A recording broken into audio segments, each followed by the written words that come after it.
Good day, Fargo Truck TV fans. This is going to be an abridged, like a whole season stuffed into one.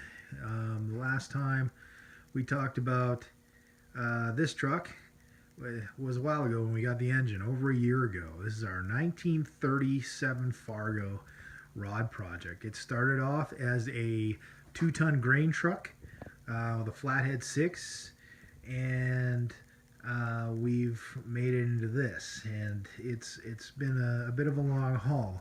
Last time we talked about it was when we picked up this engine, which is our 1953 241 cubic inch Hemi, Red Ram Hemi, or Red Ram Dodge. It's a running engine. We got it from our friend Danny in Wyoming.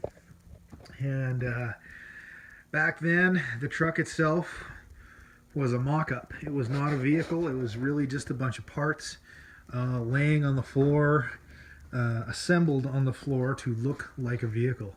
And now it's a vehicle. There's a frame, there's an engine, a transmission, body parts, axles, and all those pieces that I just mentioned are attached to the frame. So it's coming along. Frame, we'll start from the front. So frame is 2x3 tubing, 188 wall. Axles are both ends are 71 Fargo axles. The truck that donated those was the body that was used in the dually project, and the dually that was made from the Winnebago frame and engine. So that truck is now owned by Eric Jalbert up in northern Alberta. Many people follow him on Instagram. In any case, body 37 Fargo grain truck. I think it didn't start life as a grain truck. We have some information that suggests it started life as a highways truck, an Alberta highways truck. The box is from a 1950 Fargo. It's been shortened and narrowed so that the scale works better with the cab, the older cab. We've got this Grody flare box on here. Grody. Hoosier QuickTime Pro Street Slicks. They're 31 by 18. They're big fat ones. 14-inch wheel, 15 by 14. So they're a 15-inch rim size, but 14-inch wide.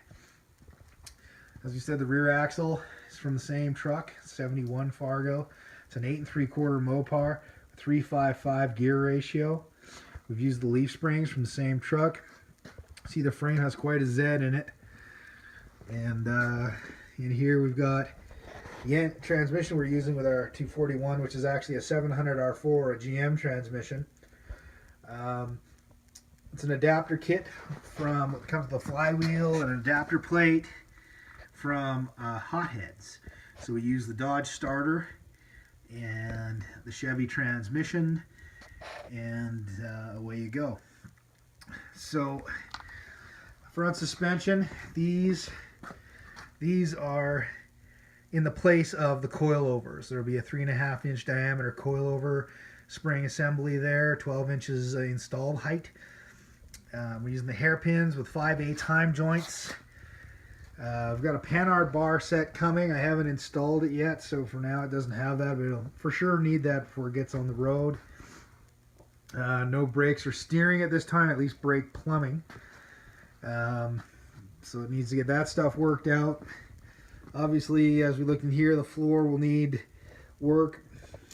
The advantage of Zing the frame so far is the frame doesn't come up into the floor and reduce your cab space.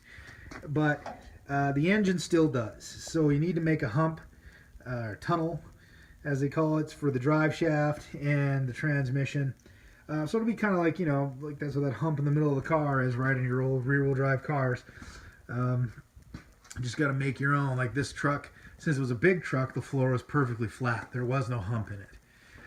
And most trucks of the day, even half tons and stuff, the drive line was very low in the frame, and the cab was on top of the frame, so there was no hump. Like my 49 had no hump in the floor either. It was perfectly flat.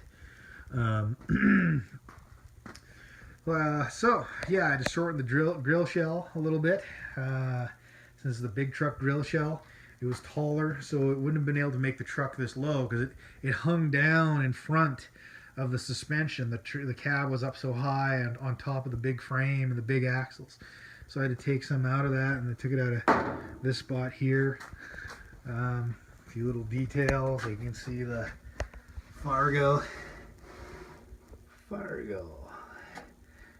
globe, and there's a thing about getting it fixed. Take it to a Chrysler dealer, authorized Chrysler dealer operating from a branch where we maintain our own garage. This is important.